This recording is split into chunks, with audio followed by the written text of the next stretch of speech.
Growing up as a Ghanaian in Italy, could you take us back there? Like, when did that happen? Growing up in Italy, I would say it has its good times and the bad times as well. Bring your product, I bring my product, people order them, and they vote if I have to launch in your shop. So if at least 2,000 people vote for Gusto Snacks, then you're gonna stock my products in your shops. So it went viral online. At the moment, it's still going.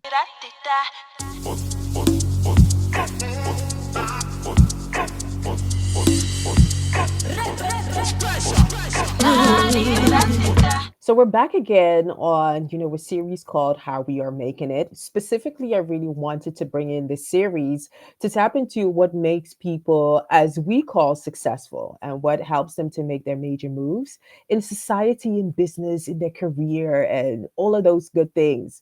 So really, at the end of every conversation, not just to have you have that sense of inspiration, but really have that idea of how are they making it and how can I apply it to my own life. So in this case, we're joined by a special guest that I happened to, stumble upon online. I think it was TikTok and a short video about, how he was born and bred in Italy, and then, somehow finding his limitations there. But when he moved to UK, and then at some point having his business idea, it is now, part of being this sustainable brand, and it's going all over. And he's Ghanaian. So I was like, oh, we definitely need to have this specific person on the show. He's the founder and the CEO of Gusto, and a snack business with a powerful mission to reduce, food waste. He's innovative and he has that approach as well. Led to the creation of dried fruit, kind of crisp, and more that we're going to get into. Offering a healthy alternative to traditional snacks. He grew up in Italy. Yes, some of us Ghanaians are in Italy as well. I'm really fascinated by the story of our Italian Ghanaians. And later moving to the UK, his journey is one of resilience, adaptation, entrepreneurial spirit, from navigating life as a Ghanaian in Italy to building a successful brand abroad, which makes us very proud. His story is filled with inspiration and valuable lessons. So I'm really, really excited to have on me on this show Giuseppe Baidoo. How are you, Giuseppe? Hello, hello, hello. I'm doing well. What about you? Yeah, I'm good. I'm good. I say it right, right? Giuseppe. Yeah, That's the right. yeah, it's correct. It's correct. You're actually one of the few people that said it right. That's really a proud moment for me. And to discover, because we talked about it, it is the Italian name of Joseph. Yeah, yeah, it is. It What? is. My mom wanted to add a little Italian, touch to it. So Yeah, yeah. I love that. It kind of helps with, showing how kind of, you know, multicultural person that you are. well, Yeah. yeah, hope so. So going to Italy, just starting fresh with the story that would really interest me. Growing up as a Ghanaian in Italy, could you take us back there? Like, when did that happen? For those of the people who haven't seen the video on the Yes. TikTok. So I mean, yeah, growing up in Italy, I would say it has its good times and the bad times as well. In the sense that, for example, I feel like I'm Italian, but at the same time, I have an Italian name. And it's funny enough because my mom gave me this name, and one time I was just asking her, why did you give me this name, why didn't you give me a Ghanaian name, or an English name? It's like, well, you are Italian, and so you have to feel Italian. You come from where you are born, so you have that's why I gave you the Italian name. And I understood that as I was growing up, because being a black person in Italy is a bit of a, how can I say, is a bit tough, in the sense that you are Italian, but then they still don't see you much as Italian in that sense. And I'm not saying everybody is bad down there. That is a completely, is completely bad for black people. But as you grow, you do get some experiences that really make you understand that, okay, although you were born here, the whites or the Caucasian people that are in Italy, they actually see you as as no part of them, unfortunately. So for me, growing up, I kind of felt a bit out of place because I wasn't living in Ghana. I was born in Italy, and at the same time, also a bit, the Italian part of me is not really Italian. So that also pushed me to connect more with my community, with my Ghanaian community. For me to feel part of an actual community, because I can't just be in the middle and really don't know, have some sort of like difficulty in identifying myself really. But I would say in Italy, the good part was that I was playing basketball, had some amazing time. There were some people there that really helped me. I always say this, that my basketball team was always there for me. They will always come and pick me up. They will always take care of me. And unfortunately, some people were saying, well, probably it's because you had talent in something and they recognize that. So they take you part of them if you have something to give. But if you don't have anything, then unfortunately, you are not part of the community, but yeah, it was a 50-50 lifestyle for me in Italy. Yeah, yeah. So they embraced you, like you did find some kind of community club where they embrace you, and I think it's then sports that brought you together.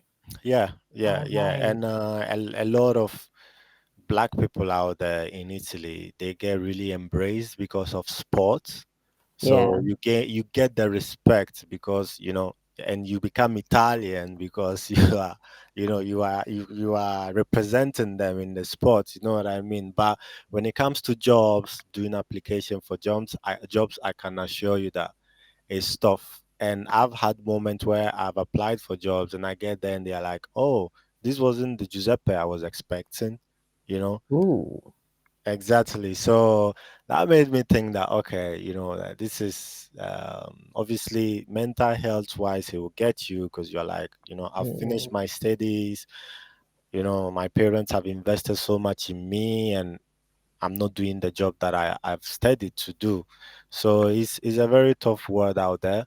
Things are changing, but very slow, very very slow. mm. Oh man, man. So how is the Ghanaian community there? And I'll just draw an example, right? Because Hmm. I kind of dive into especially Ghanaian communities abroad. Hmm. And here in the Netherlands, it's, on average, if you're born and bred here, at least you understand, one of your Ghanaian language, which most of the time is your Akan or, Yeah, your Ga or yeah, something like that. Some are just really good and they speak it, it's, and now we're actually getting into, let's say, if we look at the generation that came here, maybe the second now who are born and bred here. So the born and bred here are maybe 35, 40. Some are a bit older, and the community is also such that you'll go to particular areas where you can hear Tree and people yeah, speaking or one of the yeah. Ghanaian languages. So it's like that, and in Hmm. other, if you go to London, it's a bit different because the English is a bit more heavy. So some generations have let it go. How is that in Italy? Could you give us an idea of that? Yeah, in Italy, I mean, the community is very, very heavy in Italy. I mean, where I was, it was called Reggio Emilia, is the north. Okay. Let's say 2, 3 hours from Milan. I don't know if you have heard of Bologna, but we are close down Yeah. there, and the community was huge in that city, like so much that we had, you know, parties and different cultural events in the center of the Okay. city just dedicated to us from Ghana. There is also a lot of Nigerian people. And I would say, yeah, for example, from my side, although I was born in Italy, my parents didn't really speak Italian at home. They were speaking Fante. Okay. So I learned it so much. Like literally I speak fluently. And so people even do often tell me, "Oh, but your accent in speaking English is like a lot Ghanaian, or at times my Italian comes in, and Mm, and it's a mix of both." But that's because I was taught at home. But I know also friends that don't speak absolutely the Ghanaian language, none. you know And for me, I just think, but even my wife doesn't speak much, Okay. unfortunately, but she still understands, but she doesn't speak it as fluent as I do. Ah. So I would say the community is very much there, but it's a bit of a mix, a bit of a mix. But I would say most of my peers down there were speaking very, very much, Ghanaian. So it was a great Mm. thing. Although most of us were born there, we were very, very much in the culture. Yeah. Mm. And what about food? Like these are just the interesting curiosities that I have. Because here, when it comes to food, the fufu is there. Your kenke. Your emuto. Your your jollof, your wache. Uh-huh. So on average, you'll find it there, and we've adapted to because in this environment you have other cultures. You're South American, so we've Hmm. adapted to a Hmm. lot of their Hmm. fried rice and things. But Italian food and Dutch food, Ghanaians don't tend to eat Dutch food as dinner because it is somewhat a bit different or not as tasteful, you know? I can confirm that Dutch food is not great. Okay. We should not let the Dutch hear this. No, I can confirm that because me and my colleagues came to Amsterdam and we're like, man, listen, it's all fried. Everything is fried down here. What is going on, man? None of us liked it. So I was like, man, next time I need to find some friends down here that will take me to a nice, Ghanaian restaurant or Yeah, African yeah, yeah. Next restaurant next to time you enjoy should let that me one. know. Yeah, let's next time we should touch down and don't worry about it. I got you. And I'll show some Dutch foods that are quite nice. Snacks. Oh, okay, That's that okay, in it, okay. But how is it with Italian food? Because Italian food is actually really, really good.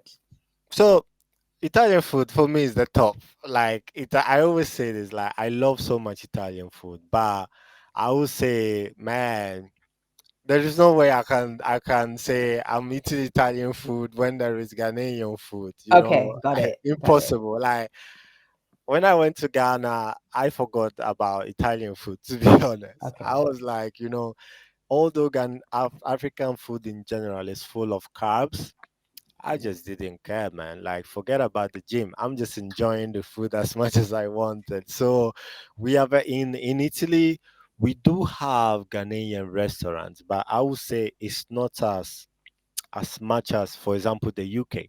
To be honest, you don't have many Ghanaian restaurants out there. Mm, There is more Chinese restaurants. I don't think there is one time that I remember going into any Ghanaian restaurants in Ghana. mhm. Sorry, not in Ghana, in Italy. Yeah. There is absolutely not, and I think that is because of how tough the country is towards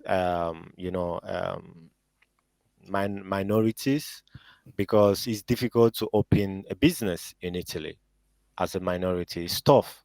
So you wouldn't have, I'm not surprised that there isn't much. In the UK, there is a lot of, the government is much more soft towards entrepreneurs, um, and even when it comes to, as a company, paying your taxes, you don't pay taxes if you haven't made a profit, really, as a company. But in Italy, you get charged straight up. Every month you have to pay a certain amount. The money you are using to actually run the business, that's what you are giving to the government. So how are you even opening? And then you also have rent to pay, because obviously you opening a restaurant, you have to pay rent, electricity, and whatever. So unfortunately, that is not there. Again, I don't know if that has changed in these years, but I've never been into a Ghanaian restaurant in Italy. Yeah. Oh, so looking at, starting a business and, working, finding a job as a Black person, what is on average like the tip positions that Black people tend to have? So you mean the kind of jobs? The kind of jobs, yeah. I would say warehouses, to be honest, and bars. There isn't really I mean, I've seen people. Once I launched my story online, I saw people come in and talking about how they have made it into law firms, into Okay. the parliament and stuff like that. So like I said, things are changing slowly, but when you compare it to the majority of people, many of the young people, especially, and adults, let's not even talk about them working in an office. Like many of them, the jobs that they have is mechanic job, warehouse jobs, picking fruit, stuff like that, working in bars. There is no other job really out there for black people. That is the reality of things. And you can imagine that even the white Italian people that are there. Someone told me, "Oh, Giuseppe, I saw your story, but it's very true what you're saying. But even we, Italian white Italians, we are not even getting the jobs there. So we are all moving. So imagine you guys, you know. So that is the situation down there. Like it's very crazy. I think in terms culture wise, Italy is very behind. It's very very behind. Yeah. Wow. So now you moved to the UK. How did that happen? Were you just like, you Precisely. know what, I'm tired? Well, I at some point I was playing basketball, so that was the only thing I was pretty much doing after my studies. And my mom was like, "Look, I know you love the basketball career. You want to, because I was playing semi-pro, so I wasn't completely full time in a sense that in terms of salary. Um, but my mom was like, "Hey, I think you should look at your future. You're very young." I was about 22 at the time. She's like, "Why don't you travel to the UK? You can also go to university because I've finished high school in Italy. So it's like in university, you get support to finish your uni, and also you can still play basketball, and you can build on two careers in the UK." So I said, "Okay, let me try." And when I came to the UK, it was a culture shock, to be honest. Well, why is that? It was completely different. First of all, I thought I knew how to speak English. I realized that, man, they are in it, and they are, they are their accent was completely. I couldn't understand anything of what people, nothing really. And I basically found it very hard to be, mm, I mean, to be in the UK culture, like to connect myself into many things was tough in a sense that even trying to look for a job was difficult. I spent about 6 months with no job when I came, and imagine I came into the UK with almost nothing, you know. So I had a very tough time for about 6 months, and then I finally found my first job in a warehouse. After doing a lot of crazy jobs, man, I would say I went to landfill. You know, landfill I where don't. landfill is where most of the rubbish goes. Oh, wow. I worked down there, using shovels to sort out all the rubbish that Oh, was around. man. Crazy jobs. And I did that. I did jobs like I worked in supermarkets. I worked in warehouses. I think warehouse was most of the job that I did because the first job I got, actual permanent job, I would say, was in the warehouse because I was doing a cleaning job initially, and then unfortunately, I lost that job with an agency. But then I found this warehouse job that was continuous. So I wouldn't, they wouldn't kick me out, or the contract wouldn't stop. And that is for why from there I was able to also to say, okay, maybe now let me start studying, you know. And I applied for university, started studying. But the baskets, unfortunately, the UK is not, basketball is not good at all. Like, Oh, yeah, yeah. there's not much going on. So at some Hmm. point I had to come to the hard decision that, let me just stop it. Yeah, it was the hardest decision that I've ever made because I was very good in Italy and I wanted to continue. But coming here, I had to work. If I'm not working, I don't have money. So if I go and work, when am I finding the time to go and practice to play basketball? So all of that, I had to choose work and studies. Really, yeah. Yeah, you had to adapt and kind of find what you Yeah. really needed to kind of build that basis for yourself. 100%. Man, man. So what did you end up choosing as a study? So because I studied art in Italy, initially I wanted to be an architect, but I wasn't good in math. I was very creative, but not good in math. And as Okay. an architect, you have to know your maths on how these houses will stand on their feet. Sure. You know what I mean? So Yeah. I just recognized that, okay, Giuseppe, you're not good in math, so let's just focus on the creativity. So I applied as a product designer, and I started focusing on that. Yeah, so designing products, anything from designing computers, chairs, everything you see around is made from a product designer. Yeah. Mm, right. And Gusto. Then Gusto came. Where did that happen? Like where in the uni thing? Yeah. Like take us there. So I started a first business initially, which was called Ooze Drinks, and that had the same concept of gusto snacks. But everything happened in university. Basically, when I was studying, I was so good in presenting, that in my final year um, of basically of it was the final year of, I think, year 1 or 2. There was this presentation we have to do, and we did it, and we would normally invite people to come in and watch our presentation. So industry experts, it's just a way for the university to support students. Maybe somebody with a job will come in and you get a job. So in my head, I was looking for a job in product design, and this person comes in and is like, yo, who did this? Like, this is crazy, because I did research about food waste and how to prevent food from going to waste, basically. And I discovered that there is so many fruits out there that are going to waste because of their shape, size, and color, although they are still good to eat.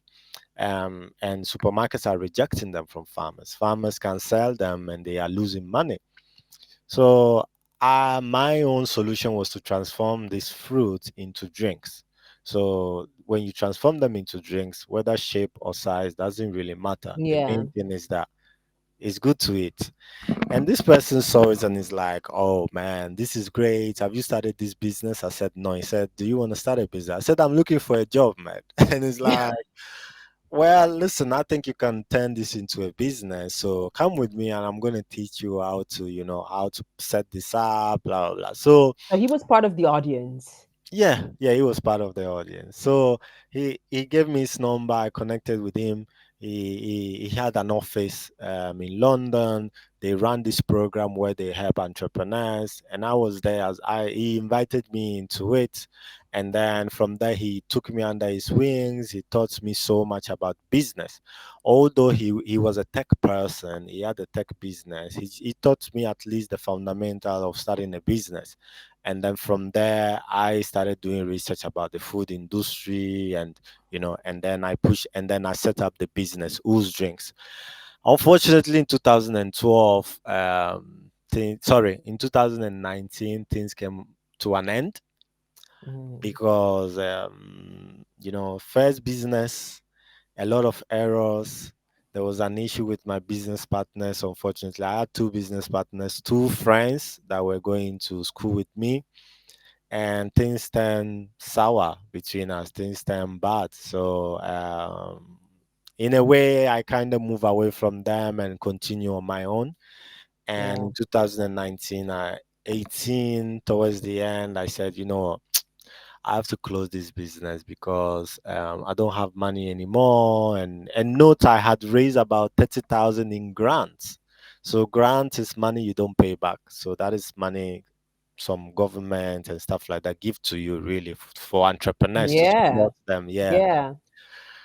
So I met some supermarket. They said, "Hey, listen, this product is great, but at the same time, the shelf life on it is too small. They wanted a shelf life of like 1 year to be able to, because it's a new brand, so they needed more Yeah. time to support me, and I couldn't do that. It was costing too much money. Yeah. So I lost business partners. I didn't have much more money anymore because most of it has gone in the business, and I decided Mhm. to just close it down, really, in 2000 in Yeah. 2019. Um, yeah, and then I was a bit down. I'm not gonna lie, a bit down, quite a lot down, a bit in depression because basketball I stopped playing. Yeah. I've started business now. Here I am now with no Yeah. business really. Mhm. But then my sister was like, "Hey, Giuseppe, listen, man, we are Christians. You do pray, man, and look at where God has brought you, and look at how much you have learned.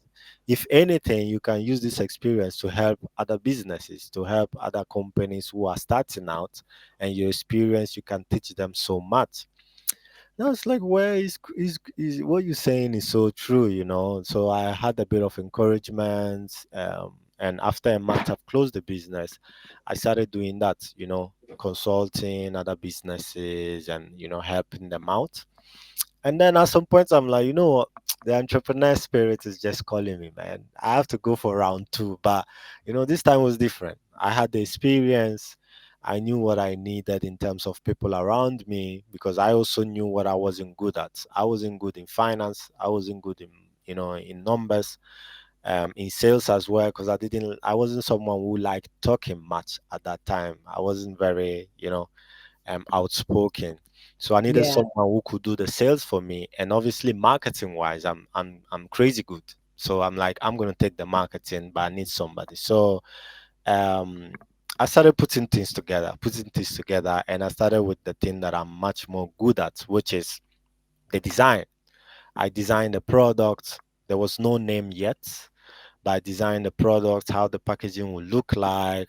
I started testing different things at home, and I thought, okay, what was the problem I had before, which was the shelf life. So this time I said I would choose a product that has a longer shelf life naturally. So dried fruit, when you dry it and you pack it well, it lasts over 1 year. So I said, okay, let's go with that. That will give me less headache. And then at some point, my friend, who is my business partner now, called me, and he was like, "Oh, Giuseppe, how are you doing? It's been a long time." My friend is Ghanaian. My business partner is Ghanaian as well. It's called Claudio, and he was going to school with me. We were working in the warehouse together. Yeah. And the funny thing is that we lost contact of each other at some point because he was going to uni, I was going to uni. So we stopped working at the warehouse, and we lost track. And then he called me, he's like, "Yo, Giuseppe, man, I'm going through some depression here and there, situation with at the time, his partner wasn't going so well. So he said he needed something to get distracted. So he's like, yo, I've seen online you are running this ooze drink business. You are doing so well. Can you take me and just teach me just for me to be distracted? Like, I want to learn, just learn business really." And then I'm saying, Claudio, listen, if you're looking for therapy, you came to the wrong place because I closed down that business. Ah, he still had the drink business in his mind. Yeah. Yeah, I closed that business 1 month ago. So, and he's like, "Oh, okay. So, what is going on?" I said, "I'm working on something new. So, let's meet up." So, we met up, and I just told him, listen, he was working in sales at that Mm, time. So I said, Claudio, listen, I need somebody who will do sales, but I mm. want a business partner. I just don't want someone who will just come and work with me. I want someone who has the passion like me, who believes in it, and we go all in. And he's like, yeah, I want to do it. So because I wanted him to feel part of the business, I asked him, how would you call the business? Because I've done the design already. So as a business partner, how would you call the business? And then after a few days, he came back with gusto. Gusto means taste in Italian. He's Italian as well, Ghanaian Italian, and it means taste. So because we are saving food from going to waste, he kind of wanted to associate that, you know, the fruit is still tasty. There is still taste in it, even if it's being rejected. So that was the name for the business, Gusto. And I said, okay, let's go with it. And I gave him some shares as well. So that is how Gusto Snack started, and here we are. Oh man, man, that is amazing. Mhm. And so with Gusto, what I love is that you had the experience with the drinks, you kind of found the loopholes, you worked on it, and then came up with something else which you already designed. But now bringing it to a market and then also being competitive, because I think the dried fruit thing, isn't it almost, let's say, about 7 to 8 years now where dried fruit is really within like the consumer space Yeah, of Europe, yeah, right? yeah, Yeah. yeah. How did you do that? So I mean, For us, we wanted to understand how well our products will be accepted by customers. We didn't just Yeah. launch immediately. To go Okay. to markets initially, we started doing a bit of research. We spoke with Okay. over 300 people in the markets. We will go to our, Okay. and again, we started with the most simple thing we can ever do without spending money. We literally Mhm. started from home using our own oven, Okay. getting fruits, cutting it, drying it Yeah. out, going Mhm. out there. We will use, because our products are very different in terms of flavors. We have apple crisp with chocolate, salted caramel, Oh yeah. chili, mango, coconut, and it's very different. You have never seen apple Yeah. crisp with all these flavors. So we'll go out Right. there, get people to taste it, and give us feedback. Once we got all the feedback, then we used it to actually pitch to supermarkets and all of that. So we have the data to back, up what Yeah. we have really. So Yeah. even though there is a lot of dry fruits out there, we just use the crowd in a way to support our Yeah. projects really. Yeah. Yeah. Yeah. Got it. Got it. So it's you call it well, crunchy fruit crisp, Yeah, basically yeah, made with wonky fruit. yeah, And wonky fruit is that the name for the weird shaped fruit? yeah, yeah. Ah, I see. I see. Man. 100%. Yeah. So that was the way for us to, obviously, I would say the sustainability part of it is great, but Yeah. customers, you customers don't compromise on taste. They don't, Yeah. as in a way, they don't care about if your product is sustainable or not. It's an Right. extra added point. Your product have to still be good to Yeah. get somebody to buy them. You know what I mean? So Yeah. a lot of people sometimes tend to use the sustainability. Oh yeah, we give 1% to the planet. Oh yeah, but listen, if your product is still not good, people don't care about that. To be honest. That's really the reality of things. Exactly, exactly. Ah, So yeah, so for now we are in most of we launch in Selfridges, one of the iconic stores in the UK, yeah. in the supermarkets such as WA Smith, which is mostly in the airport. So if you Hmm. go to the airport in the Yeah. UK, you'll find us there. We have launched in offices like Google, Bloomberg, HSBC, many of the 50 offices out there. We are in there. Wow. Um, so yeah, things are going quite well. And again, we wanted to launch in Orlando Barrett, but they brought in Wahala, They and brought in Wahala. I so we decided to play the game. play the game. Yes.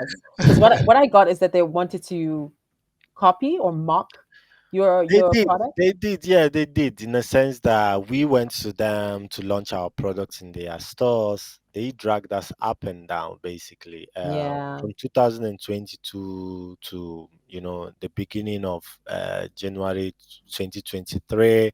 We had meetings with them, gave them samples. They would say they never received the samples. We'll go in their head office, give them the snacks again, travel like 2 hours and a half to go to their head office to give the samples, you know things like that, just for them Yeah. to then come back and say, oh yeah, we have created a version of your product. I'm like, okay. So I use it as a marketing activity, and went in front of their shop, dressed like a thief, and I bought their own snacks, took my own snacks. I said I reach out to their customers. Every customer that was coming out of their shop, I will show it to them and say, which one do you think is the best? Taste it, and they will vote mine. And then I decided to amplify this one and challenge Orlando Barrett. So I posted a picture of me in front of their shops and challenged them at a game. And the game is, bring your product, I bring my product, people order them, and they vote if I have to launch in your shop. So if at least 2,000 people vote for Gusto Snacks, then you're gonna stock my products in your shops. So it went viral online. At the moment, it's still going. Unfortunately, people feel like because they did that to me, they don't want to see my products in their shops, in the sense that they don't want me to work with them because they are not to be trusted. But it's been a very fun game, really. Yeah. Yeah. Yeah, kudos to you for approaching it like that because Mhm. it's basically say. But did they admit that we have started our own version of your product? Did they state it like that?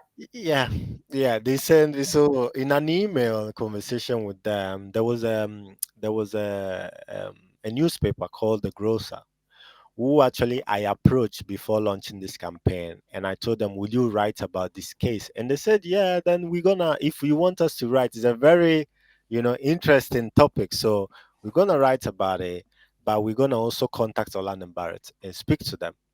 So what happened is that they actually told me, show us your proof because we have to listen to both sides. So I copy and pasted every single conversation I had with Orlando Barrett. But the funny thing is that I knew that if I give all the dates, Orlando Barrett can easily say, "Oh no, we started our own fruit crepes way before we spoke with Giuseppe in 2022." So I only told the publisher I started speaking with Orlando Barrett in January 2023. And in August 2023, that is when they told me they are doing their own version of, Yeah, of my products. And Orlando Barrett, funny enough, came back saying, "Oh, actually, we started the product development in 2022, way before we spoke with Giuseppe in 2023." And I said, "Yeah, you go. Now I'm going to show you that I actually started talking to them in 2022, and I brought in the second part of the evidence, which was my conversation with them from 2022 to December 2022. Sorry, June 2022 to December 2022, and I proved all of that." And the publisher went back to them and they didn't respond anymore. So she said, "Okay, Giuseppe, at this point, as you are saying, you are very correct." And they yeah. shared the article. So it's just unfortunate because they were even trying to hide the fact that we had conversation in 2022. So you can imagine, you know. Oh wow, Yeah. wow. I think that is a really strategic way of dealing with the marketing. I think some PR offices could learn from that. And the founders as well, and the founders, so many reach out to me saying, many supermarkets have copied them. In fact, my own is not even worse. People out there are saying that, I met somebody who said three supermarkets copied their products, Yeah, unfortunately, and she sent a letter to them. And I said, listen, don't send, even if you send a letter, they will not reply you. They don't care. You have to play around with it because at the end of the day, they know that legally they can do that. You can't copyright food. It's like I go to a tree and take an apple and I put a brand on it and I'm telling everybody you can't grow apples.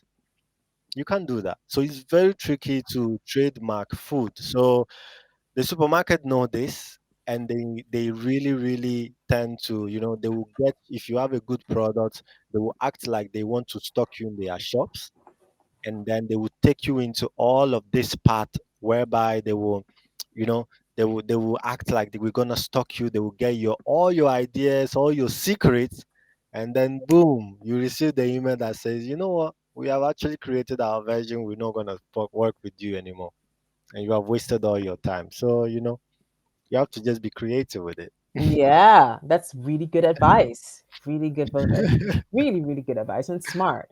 Smart that you do 100%. that. But you do that. All right. So almost rounding up our conversation, there's so much more that I would like to talk to you about, but Hmm. because of time, um, starting a product like yours, I mean, Uh-huh. has life from Italy really, is that finalized? Do you often go back? Is UK really it for you? And what is next? UK for me, no. I always said, I'm here just for the money and for business. To be honest, in the UK, Okay. I don't see this place as my permanent place, unfortunately, because I don't like the food here. I don't like the weather. I am just someone who love the sun. We don't see down here. I know in Netherlands as well. You don't see much of the sun down there, isn't it? These last weeks have been rough. It's only today and yesterday that we've, had some ray of sun, but when it Oh left, wow, it's that's it. yeah, It can go from a bit sunny to raining immediately. Like yeah, it's crazy. yeah. So I, yeah, and the life here, to be honest, I love Italy in general, like the Okay. food, and although, yeah, like I said, there isn't much, of um, of opportunities there. But once you have Yeah. made your money, you can live a good life in Italy. And me, I love Ghana as well. I love Ghana as well. And so definitely UK is more for business, is between Italy and Ghana in terms of life, growing Yeah. my kids and and family down there really. That is what I Yeah. want to do. In terms of what's next, I mean at the moment we are working to expand in the EU, while we are growing in the UK as well. But we are at the moment in Germany. I think, I mean, I came to Belgium, Netherlands as well, and we are looking to expand our way also, down there as well. So from Germany, focuses on these two other countries, and then we are also looking at the USA at the moment because after this campaign, so many USA opportunities have reached out, and we may launch, Good stuff. yeah, Gusto Yeah. Snacks down there as well. So yeah. Yeah, that's a really good thing to look at. And it looks like, even though it was quite challenging at first, starting to drink, having grants and not being able to put that somewhere and all of Mhm. that stuff, it really shaped you to where you are now. And really 100%. really having that, even though Holland and Barrett just went up and played their game, you were like, you know what? I'll show them. I'll show them. I love that. I love that. I I mean, it's like you had the frying pan and they just jump in it. So Yeah, yeah, I love it. It's really creative to, spin it like that. And you exactly. might think you might be maybe less powerful as a smaller brand, but using media, to your advantage like that is really a lesson. Like grow organically, 100%. People really don't see how is having social media these days is so powerful. You can talk about all the negative stuff, but years back you wouldn't be able to amplify your voice like this. So if you're a brand out there, or if you are someone who is building a business, build it with the crowd. At the end of the day, people are the reason why you're doing a product. You are solving Yeah. an issue, and at the same time, you are providing a solution for the customer. Whether you Hmm. are doing clothes, you are doing anything, it's still Yeah. the customer you want them to come and buy. Is it not human beings that will come and buy your stuff? Yeah. So work Yeah. with the crowd. Build in public, as they say, like build with the crowd. Share your story with the crowd, and that is the Yeah. best way to go in the markets, really. Yeah. So, lastly, what advice would you give, to entrepreneurs who are starting afresh, Hmm. in new country? I think what is so nice about your story is that, you come as a Ghanaian, born and bred in Italy, knowing the rough environment, to go into another, but also in the UK environment, you've felt the rough side of it. Hmm. So, specifically, your advice to them, what would that be? First of all, is nothing happens is instantly. Yeah. It's a very long journey, a very long one. So mentally, I always ask, you want to be an entrepreneur? Great. Are you ready to make sacrifices? Are you even ready to be, to sometimes be broke? Because it's gonna be tough out there. It can happen. You know what I mean? Yeah. Are you ready to, take the challenge, be consistent with everything, and even being so, I would say, ambitious that you may reject a certain job of your dream to do one that will pay less just for you to focus on the business. Yeah. I always say these things because people think, oh yeah, you see the Elon Musk, you see the Bill Gates, you see, the big companies, all these successful people. But when you go and look at their story, they went through tough times. Yeah. It's not as easy. So I will always say, if you, I'm always of the idea that there is room for every entrepreneur in this world. There is, Hmm. even if there is one idea that you have that many people have done it, you can Hmm. do it too. Just go out there and do it. It's brand. Everything is different. As a Hmm. brand, your own brand is different. So that's what matters. But you have to understand that it's a long journey, it's a roller coaster. So Hmm. you have to make sure that you have the mindset for it. So go and Yeah. start, but also prepare yourself for the journey. Yeah. Yeah. Yeah. I love that. I love that. So far, Giuseppe, I just want to thank you so much for your time. I know you have orders coming in and all of that, and it takes a lot to have this piece of your time. Um, And yeah, again, all the best with, the ventures and the future of your business. And also shout out to you for always being creative and just reinventing yourself. Because, man, this road is tough. Indeed, indeed. Thank you so much for having me, Abba. And All right. um, you have the same name of my mom, by the way. Oh, is it? Yeah. And it was a pleasure to be here. And I hope Yeah, it was somebody can listen, get inspired, and get for motivated to sure. go out there. If you want to check out our website, it's on www.snackgusto.com. And Yeah. also, I'm very friendly on social media, very open to give advice. If you want any advice, my email is very busy, but try your luck. If I spot it, I will always Yeah. respond. To be honest. Send a DM Yeah, to exactly, through the exactly. TikTok and the Instagram. Instagram. Yeah, if you're Yeah. on LinkedIn, you can find me, Giuseppe Baidoo. I'm there as well, and truly, really and truly, I respond to a lot of people. To be honest, yeah, Yeah. Thanks so much, Giuseppe, and we will be keeping an eye on you. 100%. Thank you so All right. All right. Thanks so much. much. Bye bye.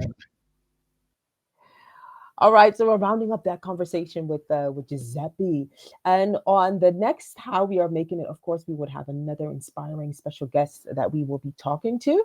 For Africa in Focus, you can find us on YouTube and all your streaming platforms, Spotify, and what is it, iTunes or Apple Music. One of them, too. Either way, you can find us on there. Make sure that you stay inspired, and if you have any comments, pieces that you would like to add to, or you felt inspired by, make sure that you drop it in the comment box. And of course, follow us or follow me on your socials, Miss Aba MS.ABA. Thanks so much.